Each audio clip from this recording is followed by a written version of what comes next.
Bonjour, où que vous soyez, bienvenue comme d'habitude à la maison dans mon petit bureau pour ce point média. C'est l'épisode 125 sur YouTube. Un peu de retard aujourd'hui, mercredi, le jour des Schtroumpfs. Il faut s'organiser, bien évidemment, je sais que vous comprenez ça.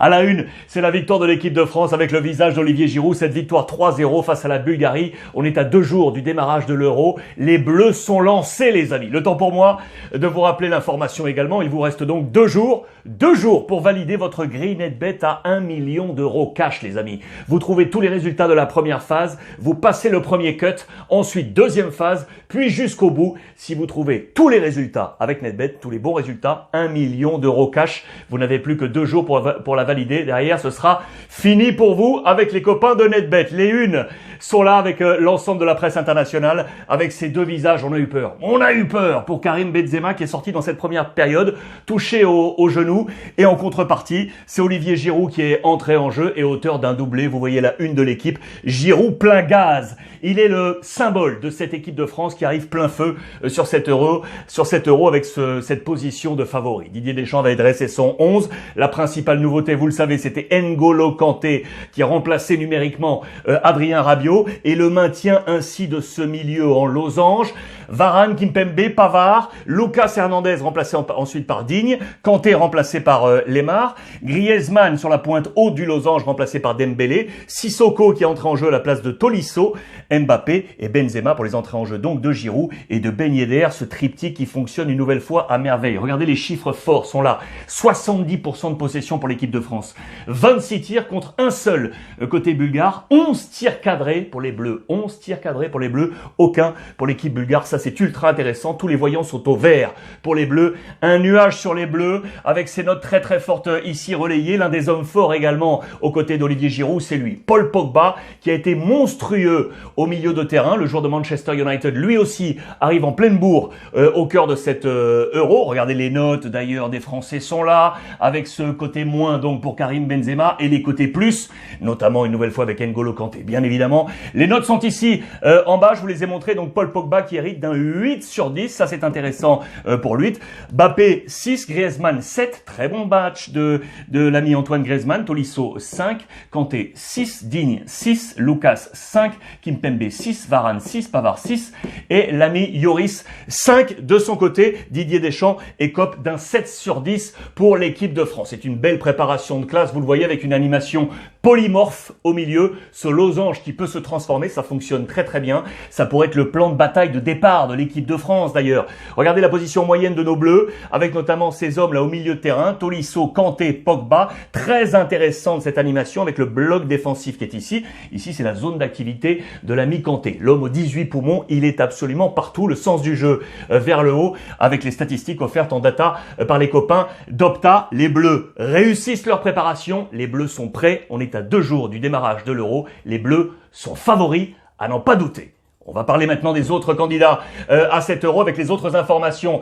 Euro 2020, l'Allemagne tout d'abord avec Bild et Sportbild pour vous dire, regardez, que Timo Werner, Andreas Müller, pardon, veut y aller à fond. Il a route vers le titre. Ils veulent aller chercher ce titre, les Allemands. On parle des positions de favoris parce qu'en plus on est dans le même groupe avec l'équipe de France. Entretien également avec Kylian Mbappé, c'est à la une du Sportbild. Tactiquement, comment va agir Jogi Löw sur le dernier match? Une indication intéressante, et c'est l'ami Kimmich qui est passé de ce milieu de terrain au poste de latéral droit. Vous le savez, il l'a fait déjà plusieurs fois durant cette saison. Ce n'est pas sans rappeler la position de Lahm. Vous vous en souvenez en 2014 et l'Allemagne avait été sacrée championne du monde. On veut voir peut-être ici un parallèle et peut-être voir Kimmich prendre ce poste de latéral droit qui serait un bon signe. Ça avait très bien marché face aux Lettons avec la large victoire de l'équipe de la Nationalmannschaft. Kimmich peut-être position de latéral droit. Les Portugais, ils jouent ce soir face à Israël. C'est un match ultra intéressant. Pourquoi? Parce qu'on va une nouvelle fois se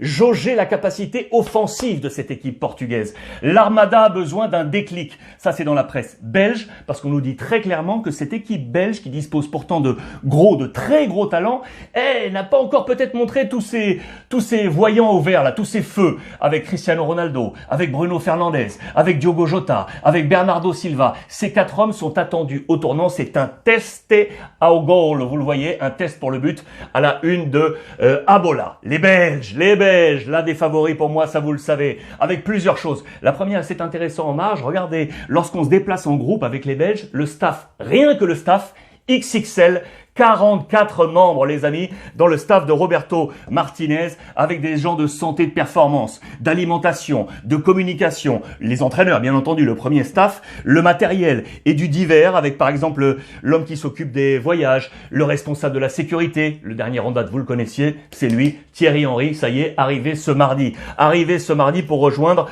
Roberto Martinez 2 ans et demi après la grande aventure de la Coupe du Monde, c'est dans les colonnes belges. Là, entretien dans les colonnes des dernières heures de Bruxelles avec l'ami Thorgan Hazard, l'un des hommes que nous allons suivre durant cet Euro, perturbé à Dortmund, épanoui chez les Diables. Pourquoi perturbé? Vous le savez, il a été blessé du côté du Borussia Dortmund. Il le dit très clairement, c'est la première fois en 10 ans que j'ai été blessé très sérieusement. Ça a ralenti son rythme. Les voyants sont là avec les différents chiffres. Toute sa carrière depuis Zulte Waregem avec Mönchengladbach, Dortmund sur ces 2 dernières saisons.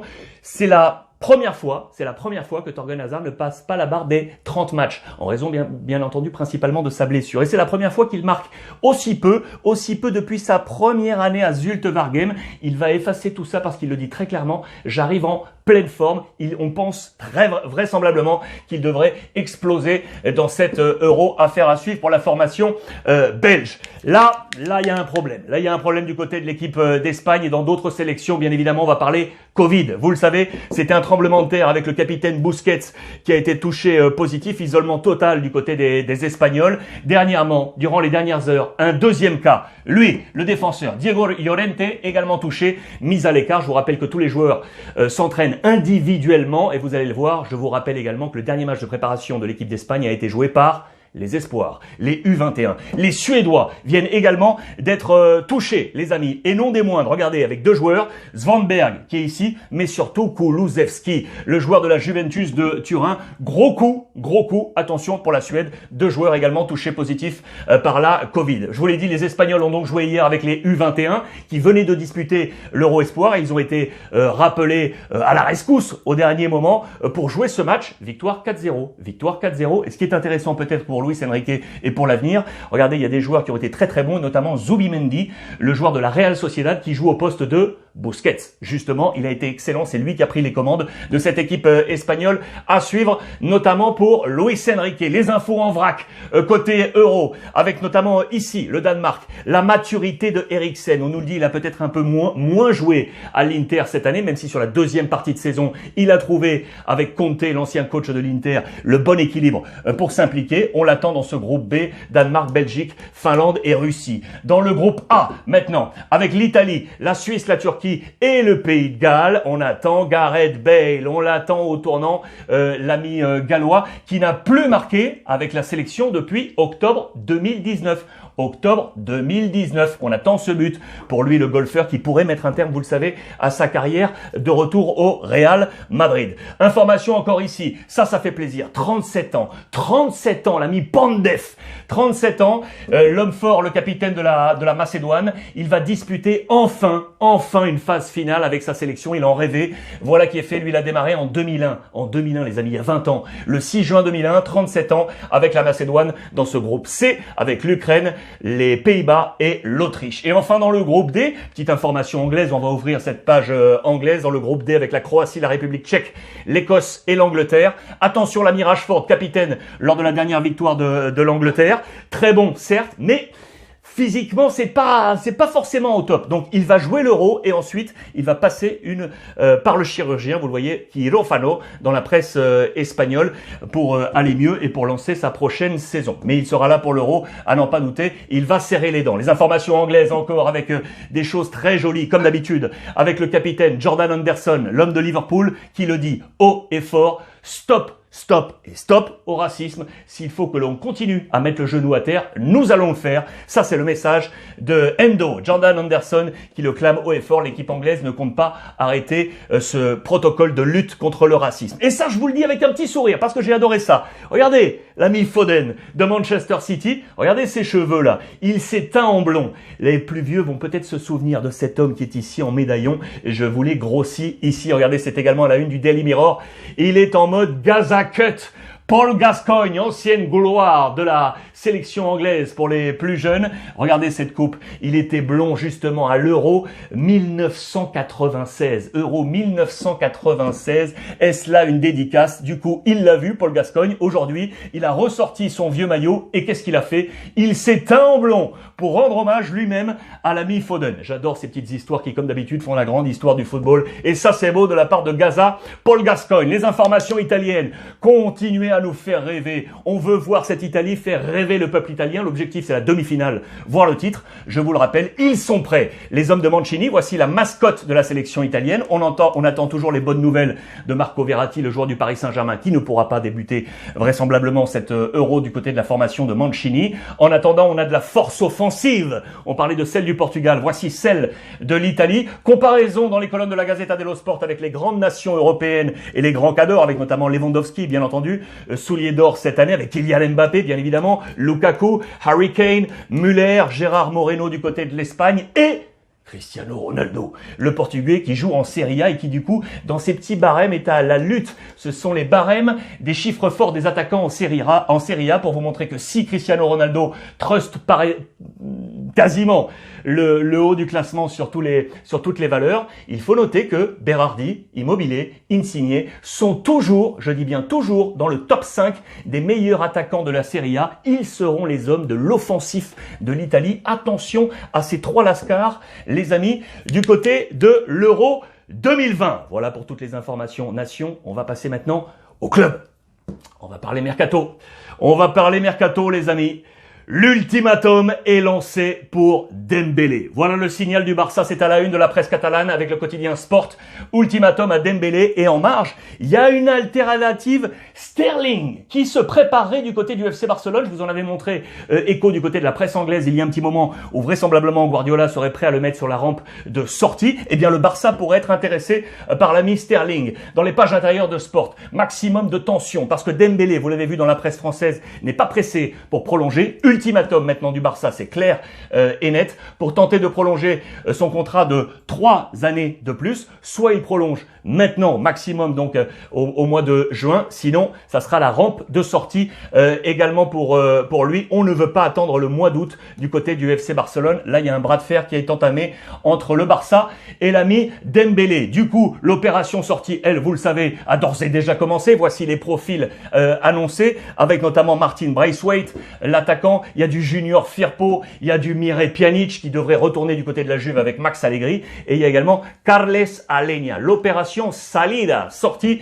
du côté du FC Barcelone. Parce que vous le savez, on était en train de travailler sur les arrivées et on a pris un gros coup dur derrière la tête côté Barcelone. Avec Wijnaldum, le néerlandais qui a finalement choisi le Paris Saint-Germain. Vous le savez ça. Et du coup, ça pose des problèmes au Barça. Ça casse le plan du Barça. Romper Barça. Pourquoi? Parce qu'il devait arriver pour coût 0. On avait planifié 3-4 arrivées à coût 0. Ça en fait déjà 1-2 mois. Et du coup, le Barça va-t-il devoir ouvrir son portefeuille pour aller chercher un milieu de terrain? Vraisemblablement non. On irait chercher à la maison des cas de filiales, des joueurs internes au Barça pour prendre cette position de Wijnaldum. Ça, c'est une affaire à suivre côté FC Barcelone. On nous dit tout simplement que l'ami Depay va arriver là. Ça, c'est d'ores et déjà quasiment assuré. Je vous l'ai dit depuis maintenant quelques jours. Ça devrait être ficelé vendredi. Vous le voyez, on le veut d'autant plus qu'il est le véritable leader de cette sélection néerlandaise. Regardez, 13 passes décisives et 13 buts sur les 20 derniers matchs. 13 passes D, 13 buts sur les 20 derniers matchs. Van Gaal, qui était alors le sélectionneur en 2014, l'avait mis dans le groupe pour qu'il apprenne aux côtés des lourds comme Van Persie ou Robben. Maintenant, le lourd, c'est lui et le Barça le veut et le Barça va l'avoir. Il va arriver donc avant cette fin de cette semaine.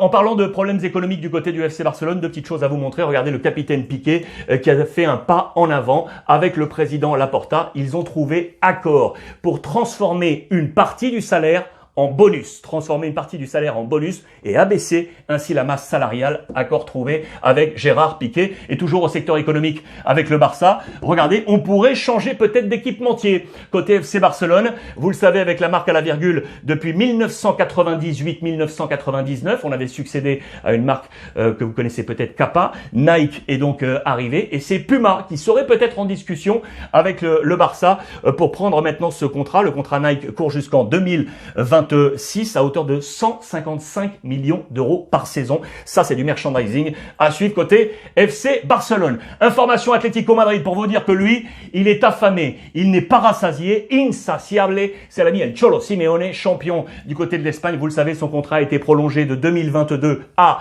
2024 et il veut profiter de ces moments de ballottage côté Barça et côté Real Madrid, alors que lui, il est à l'équilibre pour pourquoi pas aller chercher un nouveau titre du côté de l'Espagne. Il va pouvoir bénéficier d'ailleurs d'une nouvelle enveloppe financière, très certainement, car la famille Gil à la direction de l'Atlético Madrid a idée d'ouvrir le capital une nouvelle fois, ouverture du capital pour voir une injection de 182 millions d'euros. 182 millions d'euros pour espérer ouvrir un nouveau cycle. Sur le marché des transferts, à noter quoi? Qu'il y a peut-être un petit échange qui devrait se passer entre Manchester City et l'Atlético Madrid. Je vous avais annoncé Saúl sur le départ et pourquoi pas du côté de United. Il pourrait bien aller à Manchester, mais finalement peut-être du côté de City. On parle d'un échange avec Bernardo Silva. Attention, affaire à suivre pour Saúl du côté de l'Atlético Madrid. Les infos réelles et en parallèle avec l'Atlético. Parce que regardez ce qui s'est passé. Il y a une très bonne entente entre les deux clubs. Vraisemblablement, le Real avec Florentino Pérez aurait demandé un accord au président Cerezo de l'Atlético pour jouer les premiers matchs de la saison au Wanda Metropolitano. Vous imaginez, ça c'est déjà fait que les deux clubs échangent comme ça et se prêtent entre guillemets le stade. On est en fin de travaux du côté de Santiago Bernabéu. Pérez demande à son homologue la permission de pouvoir jouer les premiers matchs de la saison au Wanda Metropolitano. Ancelotti qui aimerait bien ça d'ailleurs. Pourquoi? Parce que vous le savez, il a un problème offensif, Carlo Ancelotti, à résoudre. Il veut retrouver le même impact offensif que celui qui était le sien lors de cette 10e Coupe d'Europe dans ces années 2014-2015 avec la BBC, avec Gareth Bale, avec Cristiano, avec Karim Benzema. Il veut retrouver ça. Pourquoi? Notamment parce que le meilleur buteur du Real Madrid, vous le savez, c'est Karim Benzema. Et le deuxième meilleur buteur, vous savez, c'est qui? Eh ben, c'est Gareth Bale. C'est Gareth Bale qui, du côté de Tottenham, in fine, aura marqué la saison passée plus de buts que n'importe quel autre joueur que Karim Benzema cette saison. Et du coup, eh bien, il y a une réflexion du côté de Carlo Ancelotti. Ce papier est de nouveau ici. Et voici les buteurs du côté du stade le stade d'entraînement du Real, ce fameux terrain numéro 2 sur lequel a joué le Real la fin de la saison 2019-2020 et l'intégralité de la saison passée, sans pour autant de mauvais résultats. 4 défaites seulement en 31 matchs, toutes compétitions confondues. Et le meilleur buteur sur cette pelouse, bien évidemment, c'est monsieur Karim Benzema, avec 22 buts marqués, toutes compétitions confondues. Real, dernière information également, Sergio Ramos, ça y est, là c'est les derniers moments possibles pour voir Ramos, oui ou non, rester au Real Madrid. Il y avait eu une proposition il y a quelque temps avec 1 an de contrat, lui il en voulait 2, et avec une baisse salariale de 10%. Il avait dit non à tout ça, son agent c'est son frère, je vous le rappelle, et vraisemblablement, eh bien volte-face, on accepterait côté Ramos cette année de prolongation seulement et les moins 10% de salaire. Normalement, dernier appel, ultima llamada pour Sergio Ramos pour rester côté Real Madrid. Voilà pour les informations étrangères. On va maintenant partir encore à l'étranger. L'Italie et la France. On tourne la page.